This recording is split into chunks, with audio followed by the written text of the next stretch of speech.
नमस्कार साथियों। JSSC CGL के लिए नागपुरी सिलेबस को पढ़ते हुए आज ये हमारा 20वां वीडियो क्लास है, जिसमें हम बनकेवरा भाग 1 के कविताओं को पढ़ रहे हैं। कविताओं को पढ़ते हुए कुल हम लोगों ने 32 कविताओं में से 21 कविताओं को पढ़ लिया है, जिनके वीडियो का लिंक इस वीडियो के डिस्क्रिप्शन में दिया हुआ है। आप उन्हें देखकर पीछे की कविताओं को समझ सकते हैं।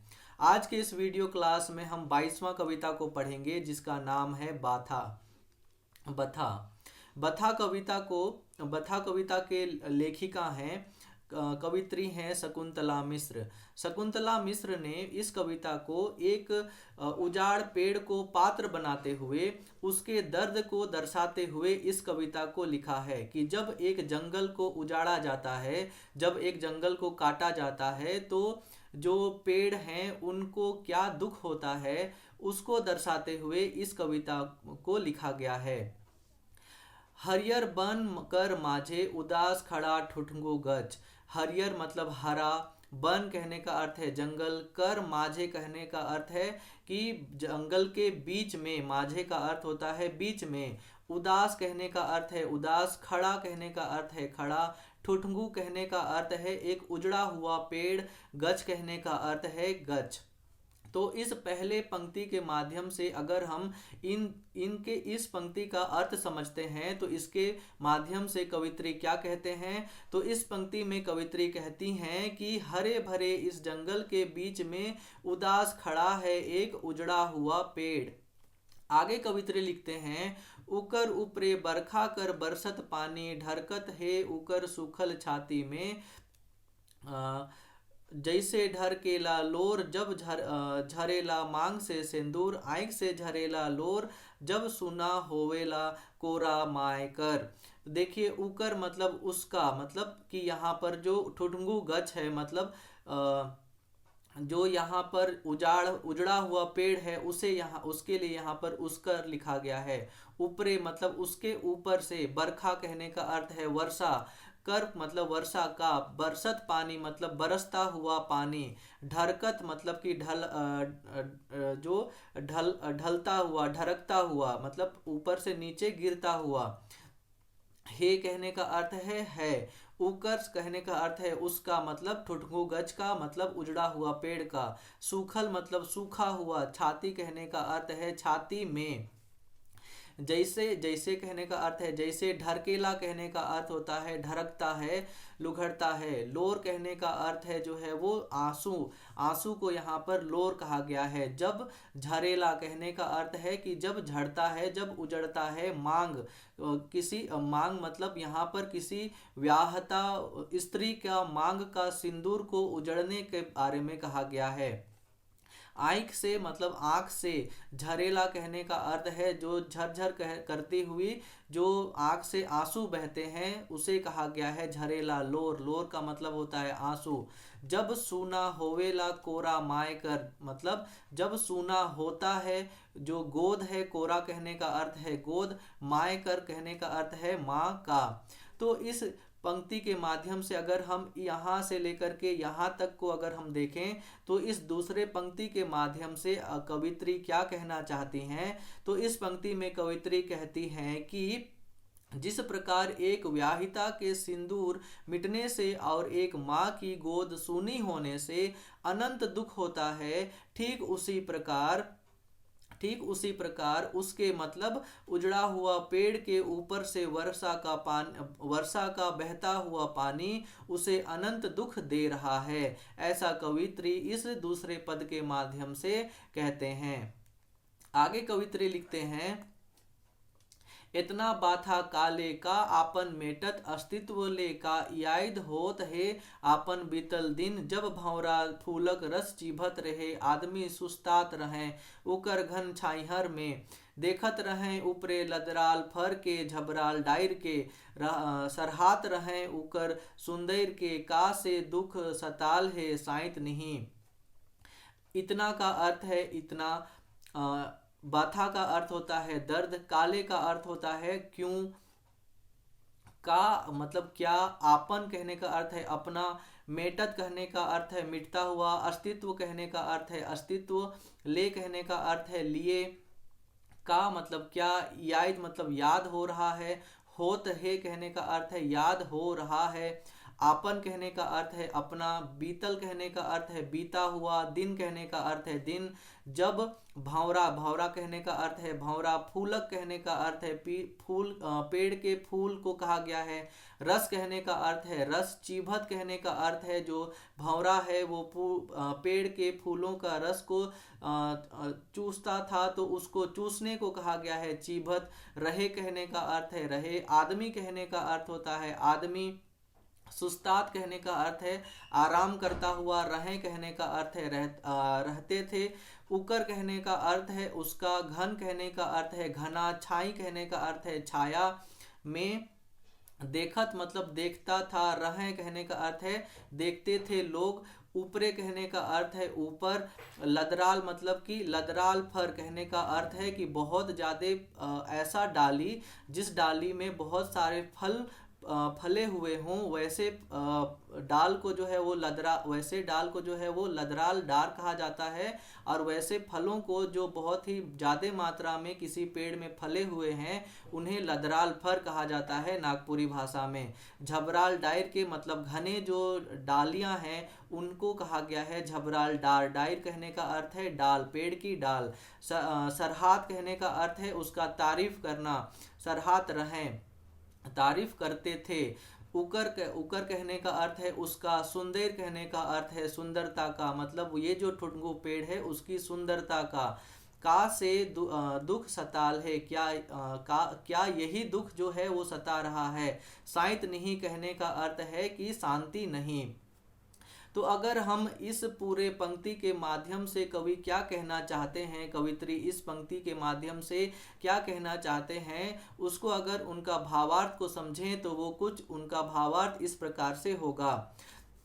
इसमें कवित्री पूछती हैं कि इतना दर्द क्यों है, क्या आप अपने मिटते हुए अस्तित्व के लिए ये दर्द है, या याद आते हैं वो बीते दिन जब भंवरा उसके फूलों का रसापान किया करता था, जब थका हारा यात्री घनी छांव में आराम किया करता था, जब उसके घने और फलों से लदे हुए डालियों को देखकर लोग उसकी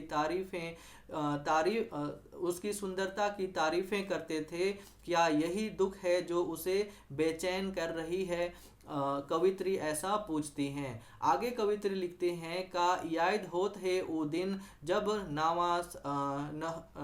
नावा नहुरल पतई में, जब ओस कर बूंद गिरत रहे, चमकत रहे जैसे चमकेला मोती, जगमगाए उठत रहे बन, झूमत रहे गच, का से दुख सताल है शायद नहीं। यहाँ पर का अर्थ है क्या, याद कहने का अर्थ है याद, होता है वो दिन, उकर कहने का अर्थ है उसका, मतलब पेड़ का जो ठुटंगू पेड़ है जो उजड़ा हुआ पेड़ है उसका, नावा कहने का अर्थ है नया, नहुरल पतई मतलब निकला हुआ, नए नए जो पत्ते निकलते हैं पेड़ों में उन्हें कहा गया है नया, नावा नहुरल पतई, पतई का अर्थ होता है पत्ता में, जब ओस कहने का अर्थ है ओस कर बूंद, गिरत रहे गिरता था, चमकत रहे यही ओस की बूंदें जो है वो चमकती थी, जैसे चमकेला मोती जैसे मोतियां चमकती हों, जगमगाए उठत रहे बन, और इन्हीं मोतियों के चमक से जो है, इन्हीं ओस की बूंदों के चमक से जो वन है जो जंगल है वो जगमगा उठता था, झूमत रहे गज, और इस सुंदरता को देख करके जो पेड़ भी है वो झूमता था, का से दुख सताल है, क्या यही दुख है जो सता रहा है उस ठुटंगू पेड़ को, उस उजड़े हुए पेड़ को, शांत नहीं कहने का अर्थ है शांति नहीं है। तो इस प्रकार से अगर हम यहाँ से लेकर के यहाँ तक के पंक्तियों का अर्थ समझे, जिसे मैंने फोर्थ पंक्ति मतलब चौथा पंक्ति लिखा है, तो इस चौथे पंक्ति के माध्यम से कवि जो है वो क्या कहना चाहते हैं, कवित्री इस चौथे पंक्ति के माध्यम से क्या कहना चाहते हैं। इस पंक्ति में कवित्री कहती हैं क्या याद आ रहा है उसे, मतलब उस ठुटंगू पेड़ को वो बीते दिन जब उसके कोमल नई पत्तियों में ओस की बूंदें मोतियों के समान चमका करती थी और इस चमक से सारा जंगल जगमग करता था। सारा जंगल जो है जगमग करता था। उसकी पावन रोशनी में, उसकी सुंदर रोशनी में जब पेड़ भी झूमा करते थे। आगे कवित्री कहती हैं कि क्या उसे मतलब ठुठुंगू पेड़ को, जो उजड़ा हुआ पेड़ है, उसे यही दुख है जो उसे परेशान कर रहा है? कवित्री ऐसा पूछती हैं। आगे कवित्री लिखती हैं, बाथा तो उठत है उकर छाती में, सुइन के एगो बात, ठेकेदार ले लग ठीका बनकर, गोठियात रहे एहे गज तरे। बाथा कहने का अर्थ है दर्द। दर्द तो उठत है कहने का अर्थ है दर्द, दर्द तो उठ रहा है उसका छाती में। उकर का अर्थ होता है उसका छाती में, उसके छाती में। सुइन के मतलब सुन करके, एगो बात मतलब एक बात, ठेकेदार ले लग ठीका मतलब इस जंगल का ठीका एक ठेकेदार ले लिया है। गोठियात रहे मतलब, गोठियात कहने का अर्थ है बात करत रहे मतलब बात कर रहे थे। एहे गच तर मतलब इसी पेड़ के नीचे, तर का अर्थ होता है पेड़ के नीचे। तो इस पांचवें पंक्ति के माध्यम से कवित्री क्या कहना चाहती हैं? तो इस पंक्ति में कवित्री कहती हैं कि ठुठुंगू पेड़ मतलब उजड़ा हुआ पेड़ के छाती में इस जंगल की ठेकेदारी लेने वाले ठेकेदार की बातों को सुनकर दर्द उठा है, जो इसी पेड़ के नीचे ही जंगल को काट कर शहर बसाने की बातें कर रहे थे। इन्हीं बातों को सुनकर जो पेड़ का छाती है, जो पेड़ का सीना है, उसमें एक दर्द सा उठा है, ऐसा कवित्री इन पंक्तियों के माध्यम से कहते हैं। आगे कवित्री लिखती हैं, सुइन के बथत है उकर छाती, घुमरत है मन में एगो सवाल, का ई हरियर बन में एको गो ठुनगु बाची साइत नहीं। सुइन के मतलब सुन करके, बथत मतलब दर्द करत है, दर्द कर रहा है। उकर मतलब उसका छाती, उसका सीना। घुमरत है मन में एको सवाल, एगो सवाल मतलब एक सवाल। घुमरत कहने का अर्थ है कि उसके मन में एक सवाल जो है वो घूम रहा है। का ई हरियर बन में एको गो ठुटगु बाची, और वो सवाल ये है कि क्या इस हरा भरा वन में, जंगल में एक भी जो उजाड़ पेड़ हैं, एक भी पेड़ जो हैं वो बचेंगे क्या? ऐसा सवाल उस ठुठगु पेड़ के मन में जो है वो घूम रहा है। शांत नहीं कहने का अर्थ है शांति नहीं है। तो इस छठे पंक्ति के माध्यम से कवित्री क्या कहना चाहती हैं? तो इस पंक्ति में कवित्री कहती हैं कि ठेकेदार की इन बातों को सुनकर वृक्ष के मन में बार बार यही सवाल घूम रहा है कि क्या आने वाले समय में इस हरे भरे वन में एक भी पेड़ बचेगा? यही सोच सोच कर पेड़ की छाती में, पेड़ के सीने में एक दर्द उठा है जो उसे बेचैन कर रही है। आगे कवित्री लिखते हैं, एहे सोच से बथत है उकर छाती, आइज ई बनक गच से सलसलाए हवा बहत है, कायल हिया कूलर हवा दे, प्रकृति कर ठाव विज्ञान ले, गच कर ठावे महल खड़ा होई, ई सोच से बथत है उकर छाती। यह मतलब यही सोच से मतलब इसी सोच से बथत है मतलब दर्द कर रहा है। उसका मतलब उकर मतलब उसका छाती, आइज मतलब आज, ई बनक गज से इस जंगल के पेड़ों से, इस जंगल के पेड़ों से, सलसलाए मतलब जो हवा है वो मंद मंद मधुर मधुर बह रही है, हवा बहत है। कायल हिया मतलब कल यहाँ पर, कूलर जो है वो कूलर मतलब एक उपकरण है जो ठंडा ठंडा हवा देती है, हवा दे, कल यहाँ कूलर हवा देगा। प्रकृति कर ठाव विज्ञान ले मतलब प्रकृति का जगह, ठाव का स्थान अर्थ होता है जगह, प्रकृति का जगह विज्ञान लेगा। गच कर ठावे महल खड़ा होई, और पेड़ के जगह पर महल खड़ा होंगे।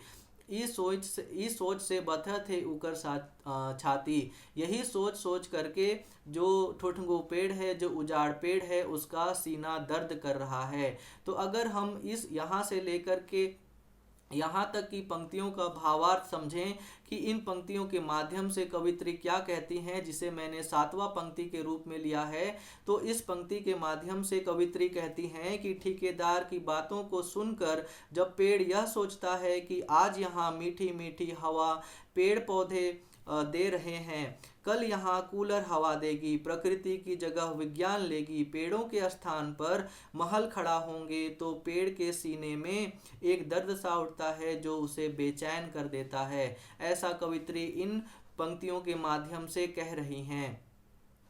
आगे कवित्री लिखती हैं, तभे दूर आकाश से उड़त एगो छोट चरई कही गेलक अलगे से गछक कान में, देख हमर नन्हा पाँव और कमजोर पाँख के हिया पराग है बिहन है, साल महुआ और पाकर कर, कहो नी कहो ई मंजी जन्मी 1 से 21 होई, तोर नहीं तो केकरो मंजी तो जैर धरी, सृजन ना रुक है ना रुकी, ई सुइन के और गुइन के अब तैन जाए रहे, हरियर बन कर माझे खड़ा गछ एगो ठुठगो गछ।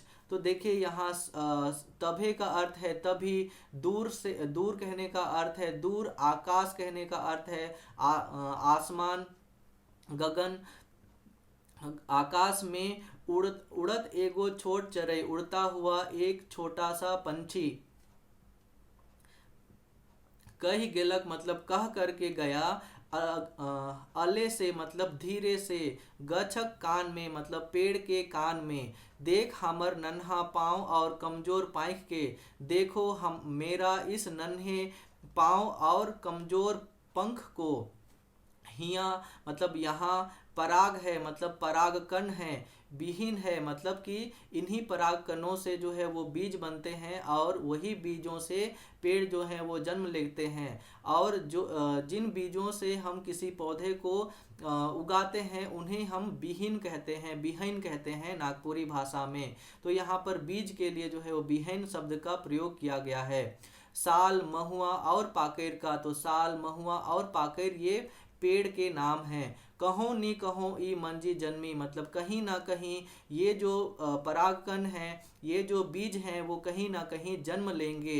1 से 21 होई मतलब 1 से बहुत सारे होंगे, 1 से अनेक होंगे। 1 से 21 होए कहने का मतलब है अपनी संख्याओं में बढ़ोतरी करना। तोर नहीं तो केकरो मंजी तो जैर धरी मतलब यहाँ पे वो जो छोटा पंछी है वो ठोठंगू पेड़ से कहती हुई जा रही है कि तुम्हारा जो बीज है वो भले ही ना जन्म ले, लेकिन दूसरे पेड़ों के जो बीजे हैं, दूसरे पेड़ों की जो पराग है वो तो जन्म लेंगे। जैरधरी कहने का अर्थ है जड़ पकड़ेंगे मतलब जन्म लेंगे। सृजन ना रुक है ना रुकी, जो सृजन है इस धरती का वो तुम्हारे रहने से या तुम्हारे ना रहने से, सृजन ना तो रुका है ना ही कभी रुकेगी। ई सुन के और गुइन के, ये सुन करके और गुइन करके मतलब उस चीज को अपने मन में चिंतन करके, उस चीज को अपने मन में सोच करके जो ठुठंगू पेड़ है आप तैन जाहे मतलब अब उसको थोड़ा सा भरोसा हो गया है कि ये जो पेड़ है वो ये जो बाकी पेड़ हैं वो जो हैं वो इस धरती पर जिंदा रहेंगे। हरियर बनकर माझे खड़ा गछ एगो ठुठगु गछ, हरा भरा पेड़ के बीच में खड़ा है एक ठुठगु गछ मतलब एक जो उजाड़ पेड़ खड़ा है हरा भरा जंगल के बीच में। तो इस पद के माध्यम से अगर यहाँ से लेकर के यहाँ तक का हम भावार्थ समझते हैं कि इस पंक्ति के माध्यम से कवित्री क्या कहते हैं, जिसे मैंने 8वां पंक्ति लिखा है, इस पंक्ति के माध्यम से अगर हम भावार्थ को समझें तो इन पंक्ति के माध्यम से कवित्री कहती हैं कि जब ठुठगु पेड़ यही सब बातें सोच रहा होता है कि कैसे उसका अस्तित्व बचेगा, कैसे इस जंगल का अस्तित्व बचेगा, तभी दूर आकाश में उड़ते हुए एक छोटा पंछी पेड़ के कानों में धीरे से कहती है, देखो मेरे इन छोटे छोटे पैरों को, पंखों को, यहाँ पराग हैं, बीज हैं अलग अलग पेड़ों का, साल का, महुआ का, पाकेर का, कहीं तो ये पराग और बीज गिरेंगे और जन्म लेंगे और एक से अनेकों पेड़ उगेंगे। तुम्हारे इस वन के ना रहने से सृष्टि नहीं रुकेगी। पक्षी के इन बातों को सुनकर और विचार करके ठुठगु पेड़ जो उजाड़ पेड़ है वो तन जाता है, ऐसा कवित्री इस पंक्ति के माध्यम से कह रही हैं। तो इस तरह से हमारा इस कविता का जो भावार्थ है वो खत्म होता है। अब हम इस कविता से संबंधित, इस कविता के द्वारा जो प्रश्न पूछे जाएंगे, उन प्रश्नों को देखते हैं। तो वो प्रश्न जो है, वो पहला प्रश्न है, हरियर बन माझे उदास खड़ा ठुठंगो गज उकर ऊपरे बरखा कर पानी रहत है उकर रकत है उकर सुखल छाती में प्रस्तुत कवि पंक्ति कौन कविता में से लेल जाहे। तो ये जो पंक्ति है वो पंक्ति किस कविता से लिया गया है। तो ये जो पंक्ति है वो बाथा कविता से लिया गया है। बाथा का शाब्दिक अर्थ जो है वो होता है दर्द। नेक्स्ट क्वेश्चन में हम लोग चलते हैं। जो नेक्स्ट क्वेश्चन है वो है बाथा कर रचनाकार कर का नाम है के, मतलब इस बाथा कविता के रचनाकार कौन है। तो हमारा आंसर जो है वो है शकुंतला मिश्र। शकुंतला मिश्र कर जन्म कौन बछर होए रहे, मतलब शकुंतला मिश्र का जन्म किस वर्ष हुआ था। तो 1 मई 1962 ईस्वी को शकुंतला मिश्र का जन्म हुआ था। हरियर बनकर माझे उकर उदास उदास का ठड़ा है। तो हरियर बनकर माझे क्या जो है वो खड़ा खड़ा है, तो गछ खड़ा है, मतलब पेड़ खड़ा है। हरियर बनकर माझे उजरल उदास ठाड़ गच कर सूखल छाती में लोर तेर का ढरकेला। तो बरखा कर पानी, मतलब वर्षा का पानी जो है वो लोर के समान, आंसू के समान जो है वो सूखे हुए पेड़ से बहते हुए नीचे जाता है। गछ बिरिछ कर ऊपरे कहियो मौध माछी तो कहियो का मंडरात रहे। तो गछ वृक्ष के ऊपर में कभी जो है वो भंवरा मंडराया करते थे। तो हमारा आंसर जो है वो भंवरा हो जाएगा। कवि के कौन ठन घंटों बेरा के बिताएक बथा उकर रही रही के सलात रहे। रह रह के क्या चीज उनको प्रश्न जो है, क्या चीज जो है उनको परेशान कर रहा था। तो वन के बीच में कवि के कौन ठन घंटों बेरा के बिताएक बथा उनकर रह रह के सलात रहें। तो ठुठंगू गछ तरे। तो यहाँ पर पहला जो ऑप्शन है वो बन माझे, फिर है ओहारी तरे, उकर बाद है बच तरे, फिर ठुठंगू गछ तरे। तो यहाँ पर हमें जो आंसर है वो हमारा ठुठंगू गछ के पेड़ के नीचे। कवि बाथा कविता में कवि के कौन बात कर दुख है। तो इस कविता में वन संपदा का नाश होने का दुख है कवित्री को, इसीलिए उन्होंने एक जो ठुठंगू पेड़ है, जो उजाड़ पेड़ है, उसको पात्र बना करके इस कविता को, अपने दर्द को, वन संपदा के नाश होने से जो एक वीरानापन प्रकृति में पैदा होगा, उस दर्द को दर्शाते हुए कवित्री ने इस कविता को लिखा था। इसीलिए वन संपदा का नाश होवे इस कविता का हमारा जो कवित्री है उसको दर्द है। तो इस प्रकार से इस कविता का जो भावार्थ है वो खत्म होता है और इससे संबंधित प्रश्न उत्तर भी खत्म होते हैं। तो आज के इस वीडियो क्लास में हम इतना ही रखते हैं। उम्मीद करते हैं आपको ये वीडियो क्लास जो है वो पसंद आ रहा होगा। हमारे इस YouTube चैनल को सब्सक्राइब कर दीजिए ताकि हम इसी तरह से आगे की कविताओं को, आगे की कहानियों को समझा सकें। इसी के साथ आज के इस वीडियो क्लास को हम खत्म करते हैं। बहुत बहुत धन्यवाद।